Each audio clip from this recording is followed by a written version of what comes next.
Okay, magandang buhay mga ka-Tech Moves.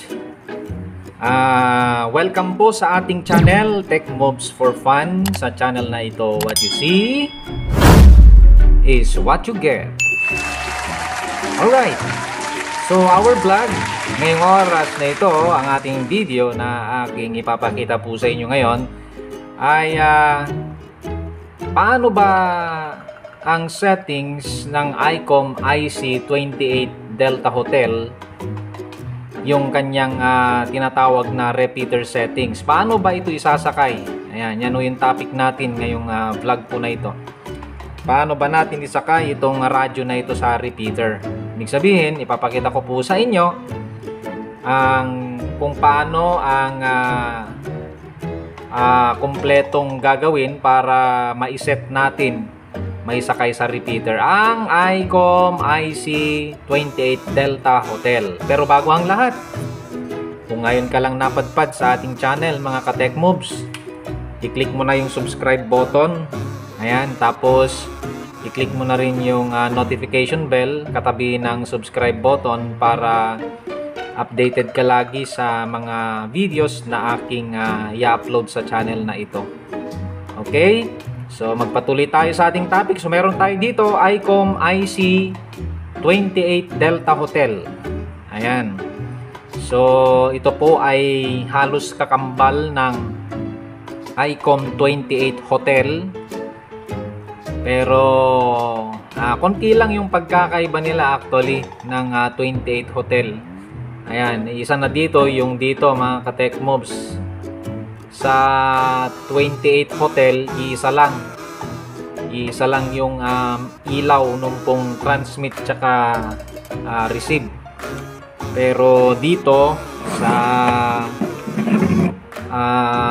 radyo na ito mga Tech Moves ICOM IC28 Delta Hotel ay makikita ho natin na dalawa yung kanyang LED indicator dito, magkaiba sa receive, magkaiba sa transmit. Pag mag-transmit ka, ayan, pupula. Tapos pag may marireceive ka, magiging green itong RX na ito. Ayan o. Ayan. Okay? So yun po yung isa sa pagkakaiba ng 28 Hotel. Pero hindi yan yung topic natin mga ka-Tech Moves. Binigyan ko lang kayo ng example kung anong pagkakaiba ng 28 Hotel sa tinatawag na itong radyo na ito na Delta Hotel, ICOM 28 Delta Hotel. Okay, yan, focusing muna. Alright, so magpatuloy po tayo. So ito pong radyo na ito ay napakaganda, talagang maasahan sa tibay, sa performance, kaya hanggang ngayon mataas pa rin ang value ng mga ganitong radyo. Okay, again, para lang po ito sa mga hindi nakakaalam. Ibig sabihin, mga newbie, mga green apple, mga baguhan sa pagraradyo. Ayan, tapos ngayon lang kayo nagkaroon ng ganitong radyo, guide po para sa kanila to. Okay, pero kung expert ka na sa ganitong klase ng radyo o modelo ng radyo, hindi para sa itong video na ito mga ka-Tech Moves. Okay, so pagbigyan na natin yung mga ngayon lang sa mga ganitong klase ng radyo. Okay, so magpatuloy tayo. Once again, ipapakita ko po sa inyo yung repeater settings nitong ICOM IC28 Delta Hotel mga ka-Tech Moves. So isasakay natin ito sa repeater. Okay, so punta na tayo. Ang repeater na aking napili para may sakay itong ICOM IC28 Delta Hotel na ito ay ang repeater station ng Kabalikat Cibicom Nagbukel Base, Difun Quirino. Ayan, doon tayo nakabilang mga ka-Tech Moves.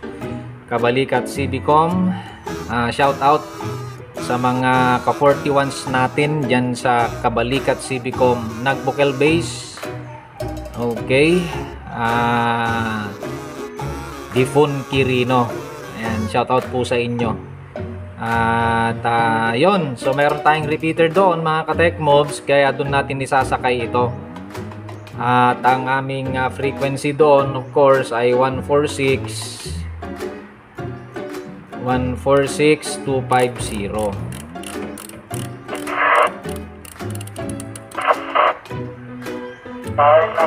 Ayan o, pagka nagre-receive,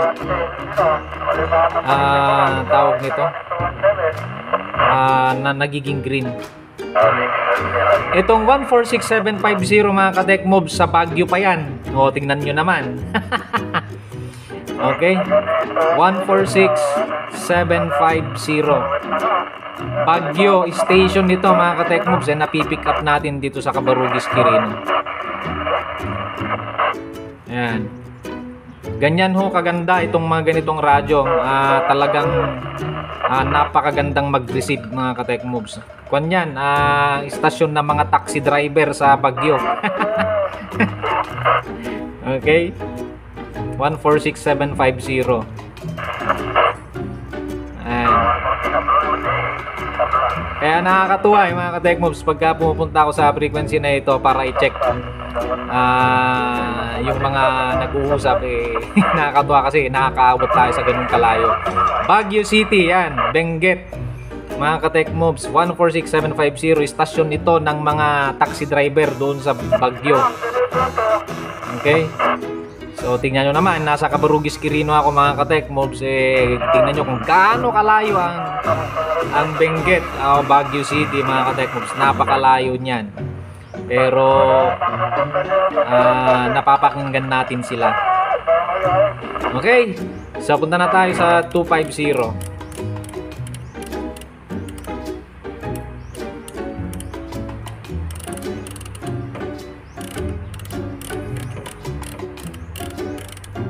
One, 146. Yan. So, yan po yung amin pong frequency. Kabalikat, Civicom, Nagbukel Base, Difun, Quirino. So, okay. Oh, sorry. Ayan, sorry po. Ayan. So, upon pressing, siyempre hindi tayo nakasakay mga ka-tech moves. So isasakay natin sa repeater system namin. So of course, andito yung mga buttons nya. Ito yung set nya. Kailangan natin yan. Okay, so pindutin natin. Ito ang unang gagawin natin. Of course, pupunta ka muna dun sa standby frequency ng inyo pong repeater station. Ito po yung amin, 146250. Then iset na natin yung kanyang offset. Yan, pindut-pindutin mo lang mga ka-tech moves para lilipat. Ito yung offset frequency. Okay, dito isa-set yung offset frequency. Yan, yan yung step. Yan, pabalik-balik lang naman yan eh. Ito yung tone. Okay, ito yung dito mo isa-set yung tone frequency, yung pinakasusi ng repeater station. Kung nilalagyan nila ng susi, dito iseset yun.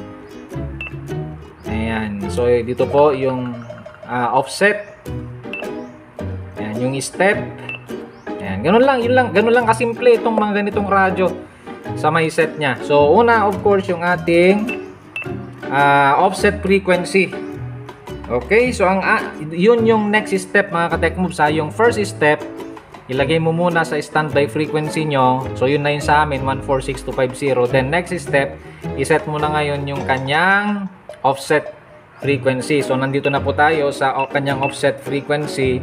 So iset na natin, okay, yung kanyang offset mga ka-tech moves. So sa amin ay eto mga ka-tech moves, for the sake, bago ko iseset yung aming offset frequency mga ka-tech moves, sana maunawaan nyo kung lalagyan ko ng takip ito. Okay, lalagyan ko ng takip itong mga numero.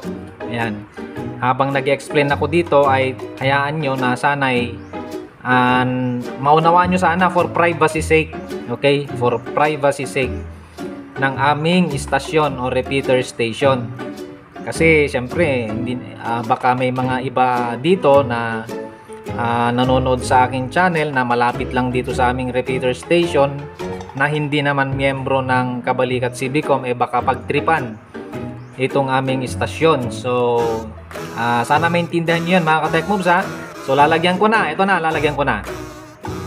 Okay, So, yan, meron ng takip yung mga numero. Huwag kayo mag-alala, numero lang naman ang aking tinakpan dyan para at least may privacy naman. So, isi-set ko na yung offset niya mga ka-tech moves ha. So, yan, di ba, hindi naman ako umaalis sa frequency. So, yan. Okay, nakaset na yung offset. So, first step mga ka-tech moves, iset mo yung standby frequency, punta ka sa amin 146250. Next step, okay, iset mo yung kanyang offset frequency. So, ito na yon, itong ginagawa natin. So, natapos na tayo sa setting of offset frequency. Pangatlo, mga ka-tech moves, ay iset natin yung tone frequency. Punta na tayo sa tone frequency. Ayan, alisin ko muna. Wait, hindi pala. Hindi, makikita nyo yung offset. Ayan, hindi ko naalisin yung takip. Ayan, makikita nyo naman ano, nagbi-blink tone sabi niya. Okay, tone. Ayan, yan ang kaya hindi ko tinakpan ng buong buo yung LCD mga ka-tech moves para sa taas. Dito sa taas, makikita nyo kasi dito yung mga naka-indicate. Parang ito, ayan, makikita nyo. Kaya hindi kayo malilito. Nakalagay dyan, yung nagbi-blink na yan, tone, sabi niya, tone. Ibig sabihin, ito na yung tone frequency. Ito yung pinakasusi ng repeater station, mga ka-tech moves. Yung repeater system na inyong sasakyan. Okay? So, ito na yung pang-apat na step. Una, yung standby frequency, which is 146250. Second step, yung pong offset frequency. Mga ka-tech moves, yun ang iseset natin, yung offset frequency. Pangatlo, ito pala yung pangatlo. Iset natin yung tone frequency, mga ka-tech moves, yung pinakasusi ng repeater station. So, akin ang iseset, mga ka-tech moves, ayan, nasa tone. Iseset natin. So, ito mga ka-tech moves. Itong offset frequency, itong offset itong tone frequency mga ka-tech moves, kung pansinin ninyo, yan, alisin ko muna yung takip. Yan, alisin ko muna. Yan, alis na. Kung na-observe nyo, ayan, 0, ayan, dalawang digit lang siya, di ba? Dalawa. Ayan, wala na 0, tapos 42 na. 42 yung pinakamataas. Yan.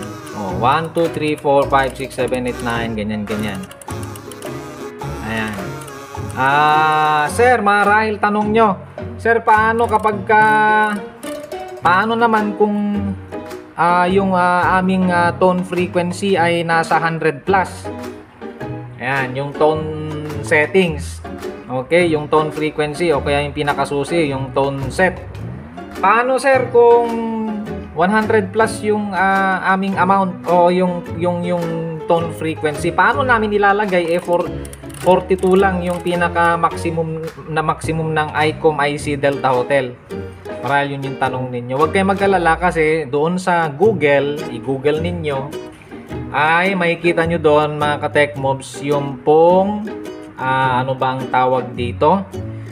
Yung conversion ng tone frequency. I-search nyo lang mga ka-tech moves. Tone frequency conversion, sabi nyo lang, i-type nyo lang doon, marami nang lalabas doon na table, ayan, conversion table. Makikita nyo doon yung pinaka kaparehas niyang value.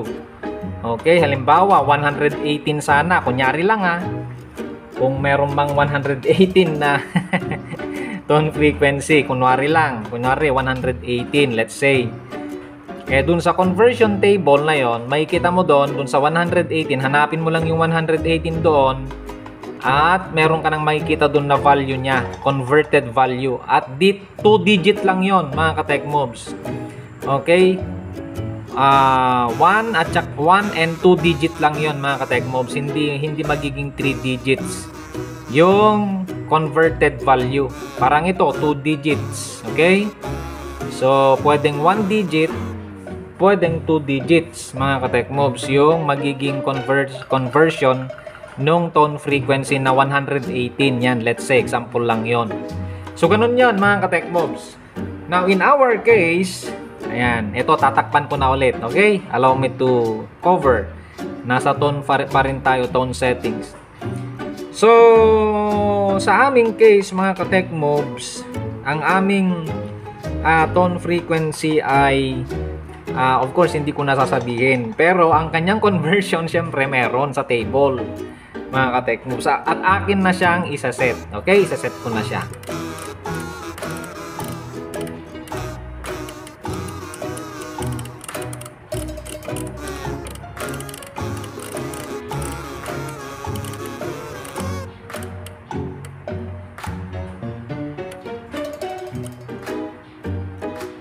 Okay. So, nakaset na mga ka-tech moves ha.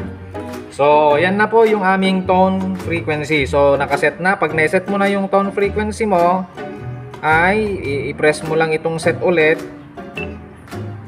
Yan, pressing again. And again. Hanggang makapunta ka sa standby frequency. O, yan na. Alisin ko na yung cover. So, ayan na po mga ka-tech moves ha. Andyan na tayo ulit sa 146250. So, unang step, standby frequency, iset mo. Ito na yon, 146250. Second step, iset natin yung kanyang offset frequency. Nagawa na natin yon. Then, third step, iset natin yung kanyang tone frequency, yung tone set, yung pinakasusi niya. Nagawa na natin. At fourth set, okay, fourth step, I should say, fourth step, iset natin yung kanyang direction, okay, ng kanyang duplex mga ka-tech moves, okay, kung positive ba or negative. In our repeater system, ang offset niya, ayan, dito natin iseset itong pang-apat na gagawin natin. Iseset natin yung offset frequency niya kung ang direction niya ba ay negative or positive, meaning to say, kung negative, magbabawas mula dito sa standby frequency. Positive kung magdadagdag dito sa 146250. Pero yung pong settings ng repeater namin ay negative. So, yung duplex namin ay negative. Yung offset frequency namin ay negative. So, saan natin iseset yan? Dito po. Okay? Dito sa pinakadulo na ito, itong orange na ito. Itong T/D.SQL. Ayan, hindi ko alam meaning yan. Basta hindi yan yung topic natin. Mga ka-tech moves, tuturo ko lang sa inyo kung paano natin iset. Okay? So, upon pressing this, i-press nyo lang ito. Ayan, i-press nyo ng isa. Ayan, may lalabas na dito mga ka-tech moves. Okay? Alisin muna natin yung tone. Mamaya na yan. May lumabas doon sa taas na dup minus. Okay? Again, ulitin ko ah.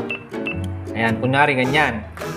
Pagka prines mo ito ng isang beses, may lalabas na dup minus, okay? DUP minus. Okay? Pagka plus naman ang settings ng repeater nyo, plus i-press mo lang ulit ng isang beses. Ayan, dup plus naman. Dup plus. Ayan, positive kung yung offset na yung offset ninyo ay positive. Okay? At negative, iset mo ng negative kung yung settings ng offset ninyo ay negative. In our case, negative. Kaya piliin natin yan, yung dup minus. Yan yung pang-apat. Okay? Una, standby frequency, check. Second, iset natin yung offset frequency niya, natapos. Third, iset natin yung kanyang tone set. Natapos na din yung tone frequency, yung pinakasusi.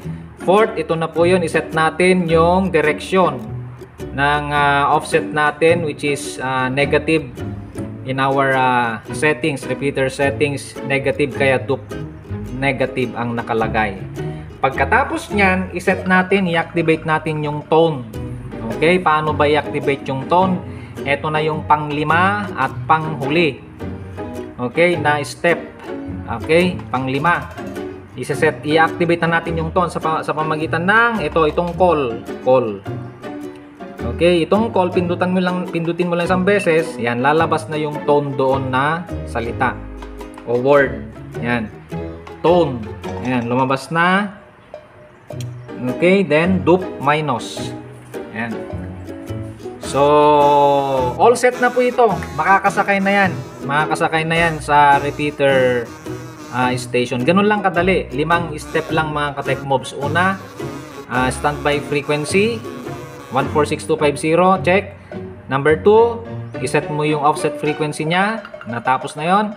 Then number 3, iset natin yung tone frequency, yung tone set, yung pinakasusi ng repeater station, natapos natin. Yung kinonvert natin, yun yung third step, yung may conversion table. Okay? Now, 40 step ay iset natin yung kanyang direction. Yung offset direction niya, either negative or positive. Gamit itong orange na button na ito, natapos na natin, which is dope minus. Then last step, i-activate natin yung kanyang tone, which is sa pamamagitan ng pagpindot nitong call na button na ito. So, all goods na. So, akin lang tatakpan mga ka-tech moves itong mga numero na ito para subukan na natin kung nakasakay na ba talaga sa frequency or sa repeater station namin. Okay, so, ayan, takpan ko na. Di bali, numero lang naman. So, low power only. Ayun, low power. Ang pag-set ng low tsaka high power, ito lang naman. Napakasimple. Itong button na ito. Okay? Ito. Ayan o. Pagka nawala yung low, ibig sabihin naka-high power yan. Pero gawin lang tayo ng low. Ayan, hindi naman kailangan ng high. Okay? So, all goods na. So, upon na pressing, i-press ko na po yung kanyang PTT, mga ka-tech moves. Makikita nyo na magre-response yung aming repeater station. Okay, itong RX iilaw mamaya. Pag nag-transmit ako, iilaw yan. So pressing na po. Moment of truth. Tingnan natin kung nakasakay na itong ICOM IC28 Delta Hotel. Pressing. Okay, very good. Okay. Squelch. Lagyan natin ng volume para feel na feel nyo yung response ng aming pan repeater station. Again, pressing again the PTT. Okay. Nakasakay mga ka-tech moves Kitang-kita nyo naman. So, nakasakay na ito. Ayan, punong-puno dito sa lokasyon ko mga ka-tech moves. Ganyan ho kalakas mag-receive ang ganitong mga radyo. Again, pressing. Again. Okay. Ayan, okay na. Baka magalit na sila. Mga ka-tech moves, pasensya na. Kabalikat CBCom, pasensya na. Ayan. At for the content only. Okay, so ayan, nakita nyo mga ka-tech moves kung paano po may sakay. Ayan, tanggalin ko na yung cover nyan. Ayan. So, kita nyo naman mga ka-tech moves, using ICOM IC28 Delta Hotel, pwede palang isakay sa repeater. Mga ka-tech moves, napakasimple. Ngayon, paano naman ito i-save sa memory? Ayan, tuloy-tuloy tayo. So, paano natin i-save yan sa memory? Kung makikita nyo doon, mga ka-tech moves, nasa memory 1, tama? May nakalagay dyan na 1. Ibig sabihin, kapag ka i-save na natin ito, sa memory 1 siya pupunta. Pero let's say, ang pipiliin mo na number let's say number 3. Okay, gusto mo sana sa memory 3. Okay? So, ito lang ang pindutin mo. Di ba? May BFO dyan. Ito, naka BFO mode tayo. Ito naman yung MR. Ibig sabihin yung memory. So, pindutin mo lang itong MR. Ayan, MR, isang beses. Ayan, nasa memory mode na tayo. Mga ka-tech moves. So, ayan na. Ayan o, naka-M. Ibig sabihin memory mode. Pagka ipaikot natin itong knob na to, ayan, nandyan na. Okay? Naililipat-lipat na yung memory channel doon. Ayan. Okay? Ang napili natin ay 3. So, ito ang gagawin mo para may punta mo sa 3. Okay? Puntan mo lang yung 3. Ayan. So, ayan. Nakapunta ka na sa 3. Press mo ngayon itong BFO para babalik ka dun sa isinet natin na repeater settings. Pressing BFO. Ayan, o, di ba? Nanatili yung number 3. Ngayon, hindi pa yan nakasave mga ka-tech moves. Pinili lang natin yung location. Okay? Pinili na. Teka lang.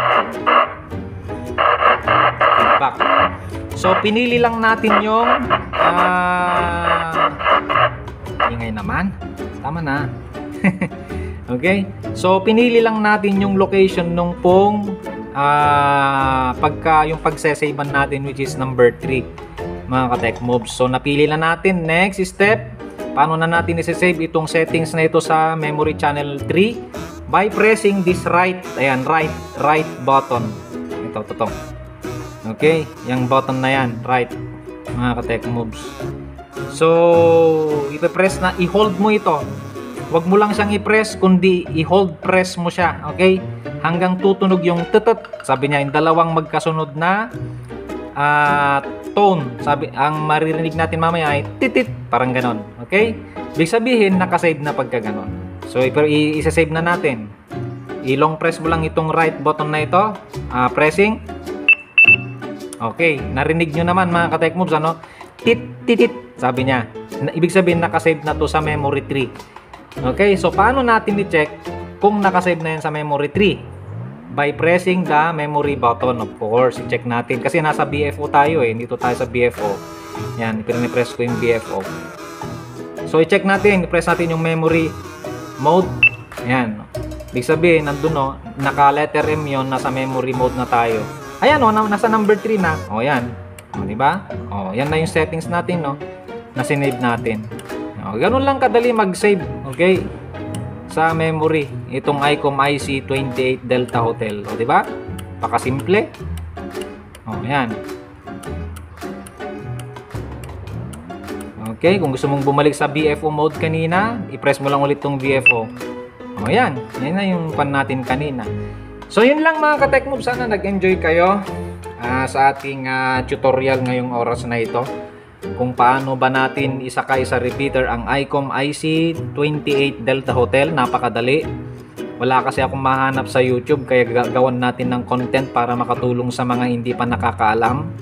At kung paano i-save sa memory, okay, kung paano mag-save sa memory, napakadali, using ICOM IC28 Delta Hotel. Okay, so yun lamang mga ka-tech moves. Kung nag-enjoy ka sa video na ito, pa-subscribe na po mga ka-tech moves. I-subscribe mo na yung channel natin. I-click mo yung notification bell para updated ka lagi. Yung notification bell ay katabi ng subscribe button para updated ka lagi sa mga videos na i-upload natin sa channel na ito. Paki-share po, paki-like ang video na ito para mapanood po ng inyong mga kaibigan na interesado po sa mga ganitong klase ng radyo, mga ka-tech moves. Muli magkita-kita po tayo sa susunod na mga videos po natin. Salamat po mga ka-tech moves sa inyo pong patuloy na pag-antabay, pagsuporta sa ating channel. Ayan, mabuhay po ang lahat ng mga nagraradyo. Mag-ingat po tayong lahat.